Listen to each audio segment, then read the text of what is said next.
Hey guys, All in Crypto here, and welcome back, ladies and gentlemen, for another YouTube video. I hope you've all had a wonderful Thursday and a great week so far. Today we're going to do something slightly different, and we're going to be discussing two altcoins that I am buying currently, that I've bought previously, that I think are going to do very well into the future. They are both a part of the Cardano ecosystem, and I'm going to explain why it is I'm investing in these altcoins, why I think the future is bright for them, and they're going to see a lot of attention and kind of FOMO into the future. And I think positioning yourself now may not be a bad idea. You guys are actually going to be getting into these altcoins. I've actually previously bought these altcoins at far higher prices than they currently are today. So you'll be getting them at a cheaper price than what I bought the majority of my bags at, although I do continue to add more aggressively to one than the other, but we'll discuss it all.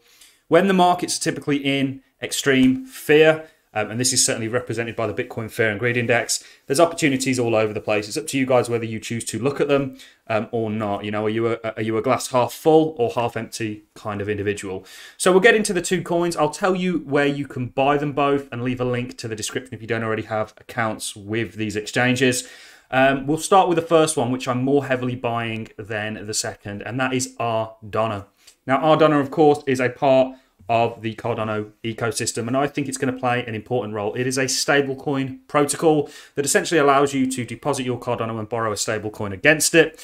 It also has a stablecoin DEX. We know the Forex market is absolutely huge. It's the biggest market in the world, trillions slosh around it, and ultimately stablecoins play a key role in any DeFi ecosystem that is about, and the issuer of that stablecoin will do very well. And I think Ardana is set up to do that. And I think at the price that it's currently at, with a $9 million market cap, there's a lot of room to growth. If all the tokens released, it would have a $351 million market cap. So even with all the tokens, still a small market cap, considering the kind of role that it will play. So you can see Ardana is a stablecoin, or in the stablecoin category. The other one we're going to talk about is in borrowing and lending. These are both tokens that you can buy today. You can buy Dana Ardana on MEXC. There's a link in the description that will take you to the sign up, and you can actually transfer Dana tokens to your Cardano wallet. It is a Cardano native asset. And I think, I was here and played a role and certainly took part in the kind of DeFi mania that took place on Ethereum. That's going to happen to Cardano. We've spoken about why we're so bullish on ADA because of the sort of community that it has and the fact that they're going to adopt and certainly jump into DeFi given the yield farming opportunities. And Ardana certainly presents those yield farming opportunities. Essentially, you'll be able to deposit your Cardano and gain and borrow against it. There'll probably be a reward for you using the protocol like the underlying Dana token. And not only that, you can do that whilst being liquid and staking. So due to how the Ouroboros consensus mechanism works, you'll actually be able to deposit your Cardano and borrow against it whilst receiving staking rewards and stay in state.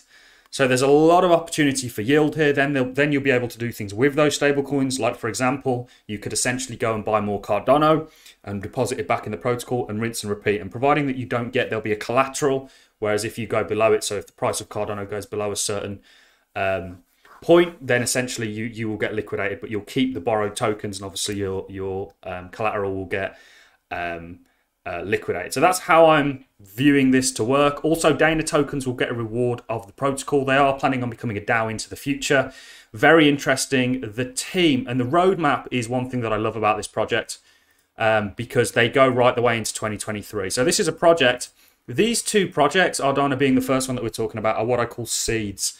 They're projects that you plant and you wait for them to sprout. They're not overnight Moonboy coins. These are coins that, for me, it's the same thing as if you were investing in the bear market back in 2018, 2019. You wait for them to grow. I don't think it's going to take that long. I think 6 months these coins are going to do very well. Not financial advice, just what I envision happening, certainly with the turning on of the Cardano DeFi ecosystem. We're going to see Sunday Swap launch any day now.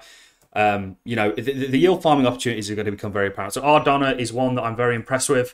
I love the fact that their roadmap goes right the way into 2023. This is something other projects haven't quite gone into.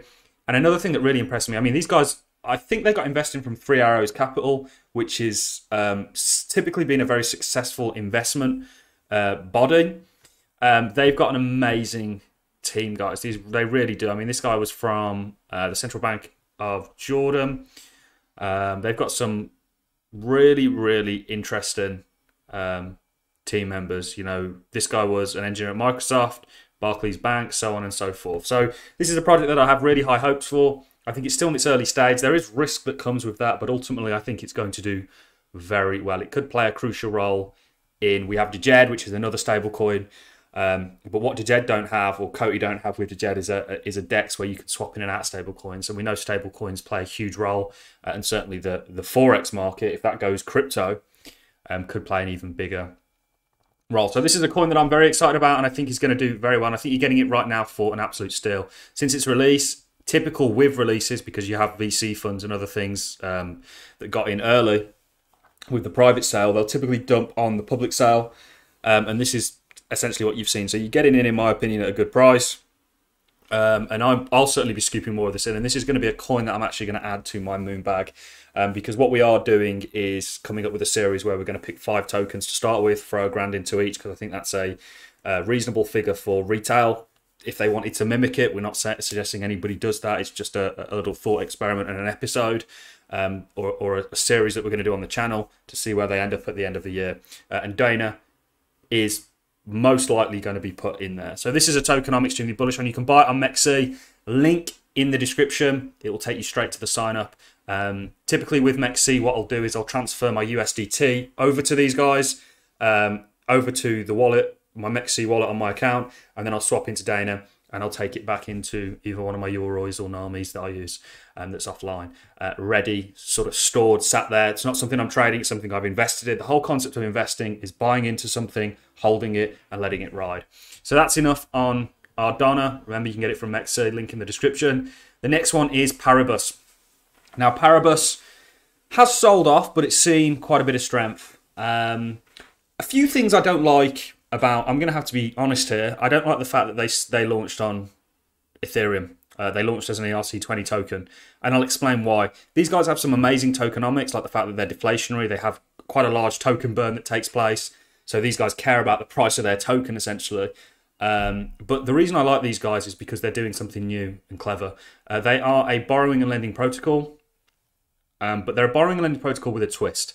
Now, one reason I really like these guys, and I'll see if I can pull it up, is because you can lend, borrow, and stake synthetic assets, NFT collateral-based loans, LP collateral-based loans. You can PBX token profit sharing, LP staking, and NFT staking. So not only can you stake and borrow, or lend and borrow cryptos, you can lend and borrow NFTs, metaverse projects. You can lend and borrow synthetic assets, LP tokens, which is just liquidity providing tokens. And you can actually, as a Paribus holder, not only can you stake, but you can stake and actually receive a portion of the profits of the protocol. And they do plan on becoming a DEX or a DAO as well. So there's no DEX associated. The staking at the moment is something that if you're a small investor, it's not worth doing because the gas fees will eat you alive. So if you only have $100 in here, it's just inaccessible because of the Ethereum gas fees. And that's my big gripe with these guys. I'm not a fan, and I'm going to say this, of people that launched as ERC20s because I know the reasons why they did it. And it's not, I understand that it's important to get tokens distributed and so on and so forth. And I think it is a great project that will do well.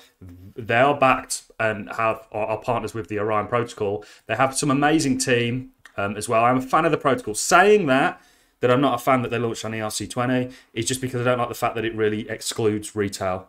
A large part of retail that doesn't want to spend, 300 quid, $300 just to stake something and then unstake it and send it around. It's just ridiculous to launch on Ethereum, in my opinion. And they kind of jumped the gun, whereas Ardana, and one reason I accumulated a lot of my Paribus previously before we actually had this dip. So I'm down considerably, or about break even on the majority of my Paribus. I bought on the way up and on the way down, and it's seen a resurgence. And I ultimately think you could do something like this where you come down a little bit before we get that continuation. But remember, these protocols haven't even launched yet. They're not even being used.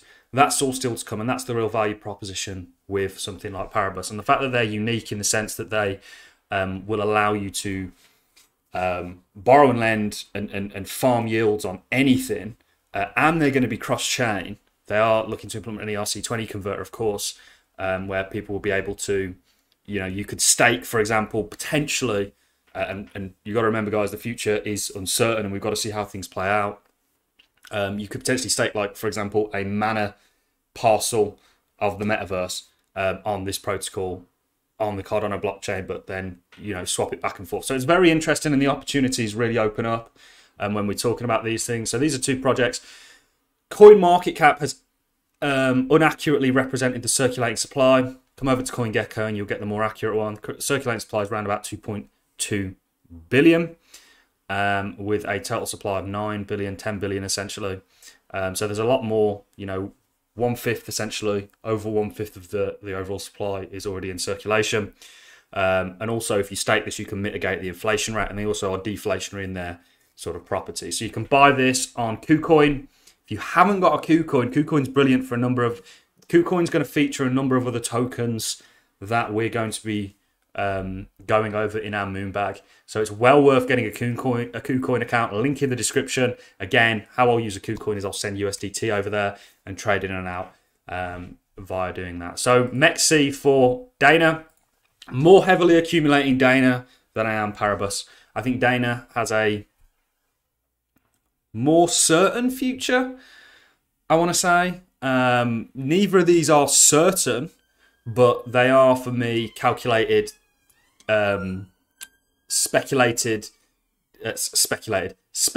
decisions that I'm taking on an ecosystem that I think is yet to flourish, and we'll see that hype and mania around it. And I think these are going to do very well. And these are seedlings that you plant today and you check on them in 6 months' time, or when you start to see interest in the price moving to the upside.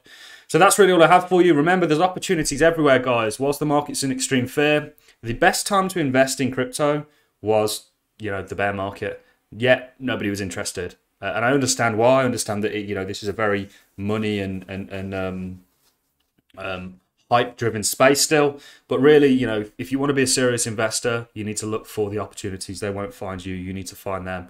So that's really all I have. So the two picks that are both being built on Cardano, fundamental reasons why I'm going for picks that are being built on top of Cardano. And in our Moonbag, we've got coins that are built on all different platforms like Algorand and so on and so forth. But the reason I'm picking these two and just letting you know about them is because essentially I think that you're going to see a real adoption given the community that Cardano has with their DeFi space. And these are two that could play a significant role in it. Certainly Paribus with their unique features, and Cardano could play a staple role, as we know that a stable coin is vital to the DeFi ecosystem. And not only that, they've got a stable coin swap and they've got an extremely impressive team, well backed, and so on and so forth. So that's all I have. I'll catch you in the next video, ladies and gentlemen. Thank you very much for watching, and I'll see you in the next one.